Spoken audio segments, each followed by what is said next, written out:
guys, welcome back if you've been here before, and if you're brand new then thank you so much for joining us. As you may know, in a week we are heading to London to meet Bob and Kelly. Yeah. So we wanted to find out what the other people in the world think about us, as we're from England, and we want to know what the assumptions are on the UK and British people. So that is what we will be doing today. Yes. Before we get started, I want to see if you guys know how many cups of tea people from England drink every single day. So we want you to leave your answer down in the comments, and we'll let you know at the end. You might be surprised. We will.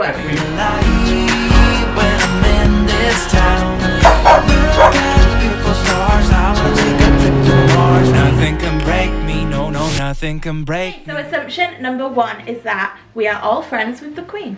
Okay. I mean, I like your Queen. I like the royal family. I don't know her personally. She's my best friend. I wish she was. No, but yeah, I like to keep up with their stories, and I like to find out about them, and I really like to watch like big events and TV, the weddings and stuff. But she wouldn't be in my class as my friend because I just don't know her personally on like everyday level. Sort of. Yeah, not many people know the Queen. My dad used to joke when he's a truck driver, so when he was driving to London, he used to tell us, me and my sister, that he was going to see the Queen. Yeah. And we believed him until we were about 8.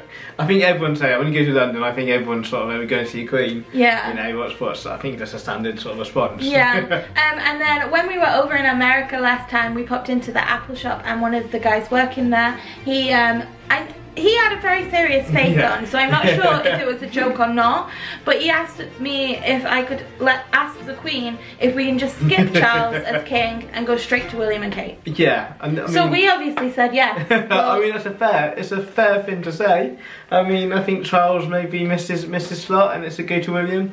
So I think that's what I mean. Yeah, but we can't let the Queen know. I think that just proved it. I think everyone interested in the royal family. Everyone's got an opinion about them. So yeah, I mean, I don't know personally, but we want to keep up with the news and stories and stuff. Yeah. So a fair assumption. Assumption number 2 is that we all speak posh.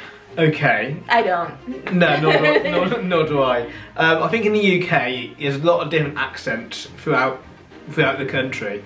You know, you might get a really posh accent down in London, in Chelsea Way, or you might... Darling, I feel it too. or you might get a really not posh accent further up north you go. Yeah. I'm not bothered, I'm going in, yelling. So I think it depends where you are, I think, but that's because I maybe live in England and I can hear difference. Maybe if I wasn't from England, perhaps everyone think that I talk posh, or you know, the northern talk posh. It depends where you're from. Yeah, my accent is definitely not the typical posh accent. Yeah. However, to somebody that doesn't live in the UK, I guess the way I pronounce words could be considered posh. Yeah, so it depends what you can hear and what you can't hear, sort of thing. I think it depends, you know, where you're from in the UK. Okay, so the next assumption was very funny. We're all mad about football. I mean, it's a fair assumption. Because I'm not. It's a fair assumption because it is our national sport, I think, but I'm not either. I'm more into rugby or golf. But a lot of people I know, a lot of people, Rain's family, they into football massively, and it is like a religion to them. Yeah. So it's a fair assumption. Yeah, so football over here is most similar to soccer in America. Yeah. And like John said, it's our country's main sport. Yeah. We don't really have anything else. We have rugby and I guess like, what, polo? But you have to be pretty posh to play polo. Yeah, and a big bank account. Yeah, so... You know, it is the main sport, so it isn't too unachieved. Like, you would think that we would love it. I mean, lots of people do. I watch big games like the World Cup, you know, we into the final in the World Cup. I think everyone watches that, even into football or not, and just support your country, really. So I think it's a fair assumption, but me personally and Emma, not us. No. So the next assumption, we are super polite. Okay, I mean, we say please and thank you a lot. You know, you sort of say, you know, please can I have, thank you very much. Yeah, we're all taught our P's and Q's from being super young. So like you would say to babies if they take something off, you would say ta, like thank you, or like what's the magic word, and it's normally please, you know. So you teach children that from being really young. But I don't think that's just us, I don't think it's just this country. No. I mean, there's other countries that are equally polite or and it depends on individual people, because I know some people that are not overly polite. So it depends. It's a stereotypical sort of to say British are polite. I think some really are and some's not. Yeah. So but I don't think that's just England either or Britain. No. So going kind of along with that is we apologise too much. I think apologising is a real British thing, actually. Absolutely, yeah. I mean, if you bump into someone or they bump into you on the street, walking down the street, you instantly say sorry, even if they bumped into you. What's just polite, it's just what you get brought up to just to say, really. Yeah. And like you occasionally sort of bump into like a wardrobe or something, and you say, oh, sorry. Or like when you bang your elbow or something on the side of like a table, it just comes out of your mouth. You know it's a table, you know it doesn't care, but you still say sorry. Or like when, like John said, you walk into somebody, you say sorry, you expect them to say sorry, and when they don't, you're so mad. Absolutely. Yeah, I mean, I was in a supermarket the other day, and I think someone put an object into my trolley, and I said sorry for them putting it in my trolley. Sorry for inconvenience to you. So yeah, I mean, it's typical British, isn't it? But, that's a fun assumption. I like that one. Okay, so the next one is one I wish was true. We all live in castles or cottages. Oh yeah, I've got 2 for summer. No, I wish. Yeah, I think some people do. I mean, you got obviously castles in London that people live in. You got cottages near us in the village and that people live into. But most people live in a normal house. Yeah, it's not like Beauty and the Beast where it's a little town with all the cottages. We've moved on from that, and we've got regular houses now. But there aren't like tons of castles. There are castles. Yeah. There are more manor houses than castles, which are like, I guess you could call them a castle if you're not from England. Like a mansion, I would guess. I think they'd call them. Yeah. So, but there are more of those than there are castles. Yeah. And not many people live in a manor house, so hardly anybody lives in a castle. No, but there are few, if you want to know. There are people that obviously that do live in cottages and castles, and they are lovely. You've got some really nice ones about. But like Emma said, we just live in a normal house. But I think it's mainly due on space as well, because my first flat was tiny. It was approximately this big. It was. I mean, it was tiny. Yeah, might be a bit bigger than that. The next assumption is one that I really resent. So if you have made this assumption about the UK, then I'm really sad for you. That British food is terrible. What? Terrible. What? I mean, that's some strong no. words. How can you say that? You've got fish and chips, which is lovely. You got spotty dick. You got Cadbury's chocolate. Cadbury's chocolate. Good chocolate. I mean, shepherd's pie. Yeah, there's loads of Yorkshire stuff. puddings. They're my favourite. Rocky Road. Is that British? I don't know. It must be. I hope it is. Trifle. Trifle. Yes. Yeah, no, we've got lovely stuff. We don't use as many colourings and sweeteners as some other countries. So, like, our food isn't normally as vibrant. Yeah, it's pretty bland in colour. It's a comfort food, isn't it? Yeah. It's like take shepherd's pie. It's hot. It's piping hot. It's to comfort you in the cold winters. But like stew, no. We have like Irish stew. Yeah. That's Irish and people like that. Yeah. So. But again, it's comfort food. It's really hot. It's when it's cold outside. You just want to stuck into it and get in a food coma. Yeah. So Bob and Kelly are coming over in a week or just over a week, and so we will ask them if they think our food is terrible, and then maybe we can't be friends anymore. No, I reckon it'd be interesting because I don't think it is, but some people might think it is. Okay, so the next one, we love talking about the weather.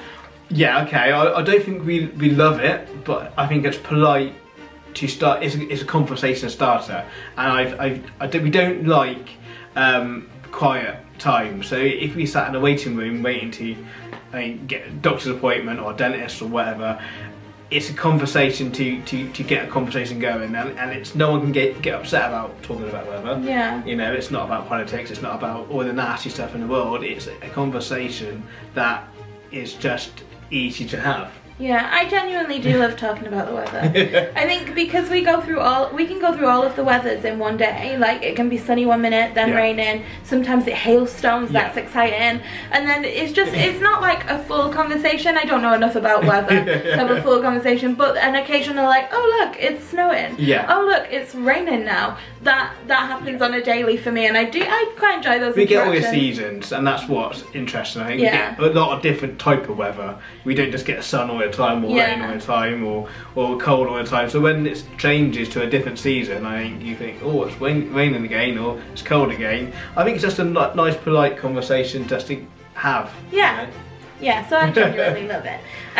So the next one I thought was really funny that people do actually assume this probably, and that we love to queue. Okay. I don't think I love to queue. I just think as a country, we're really good at it. I think it's polite to. I think we got brought up knowing that that's a done thing to do. You know, you got to wait your turn. Yeah. So I think no one loves to do it. No one sort of think, oh yeah, it's amazing. We got to queue up for an hour, but but it's just something that you wait your turn, and it's something you have to happen. You know? And what is really funny, and I don't know if this happens in other countries, but it does happen in the UK. If you start a queue, people, if you're about and you see a group of people lining up, people join in the queue. Yeah. Like, they don't know what they're queuing for, but it's a queue, so it must be good. Or if you're on a ticket booth and there's like loads of different booths, and one's got a queue into it, and the others are empty, you always will go up to the one that's got a queue in it. Because it's the best one. Even though the others are empty, so you just go into them ones. Yeah, I think maybe in the UK we've got kind of like a herd mentality. Yeah, I think it's just polite to wait your turn. Yeah, so just before we give you the answer to the question that we asked at the beginning of this video, we have a tea assumption. Yes. British people drink a lot of tea. Okay, it depends what you mean by a lot. Because I don't think I drink a lot of tea, but then I'll drink more than you because you don't drink tea. I don't drink hot drinks. No, so obviously you guys probably will know that I work 12-hour night shifts, and on a 12-hour night shift I will probably drink about 10 or 11 cups of tea in a night. So I don't know if that's a lot, or an hour. That's a lot. Is it? Yeah.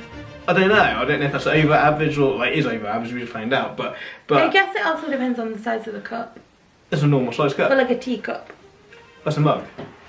A mug? Yeah. So that's like 2 teacups. No, it's a normal mug.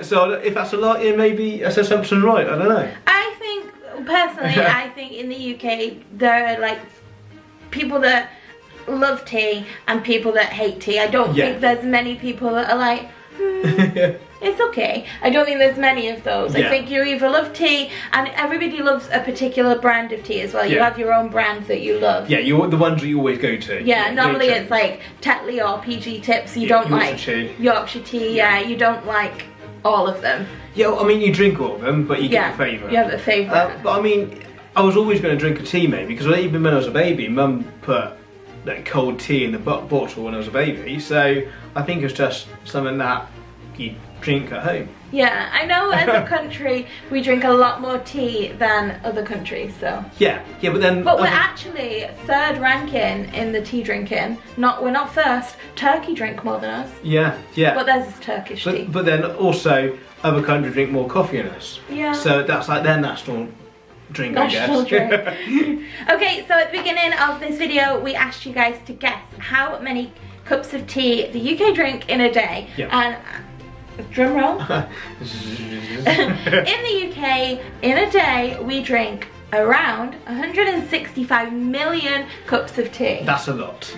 That sounds. I don't drink a single one of those, not in any day. No, and that's a big number. Yeah. But on average, that's only 2 or 3 cups a day per person. Yeah. What's not a lot. I definitely drink more than that. So in a person's lifetime, on average, somebody would drink 17,031 cups of tea. Yeah, well, it sounds a lot, but it's not, because on average... I reckon we're all just liquid on the inside. Well, like I say, sloshing around. On average, that's only 2 or 3 a day. So it's not overly a lot. when you think about it. Oh, I don't know, it's a lot. So thank you so much for watching. Please let us know down in the comments below if you have an assumption about the UK and or British people, because I would love to do a part 2 to this. Absolutely, yeah. Yeah, and if you are not already subscribed, then please make sure that you hit the subscribe button just down there and the notification bell as well, and then you'll be notified every single time that we post. Absolutely. Thanks for watching, guys. And we'll see you next time. Take care. Bye.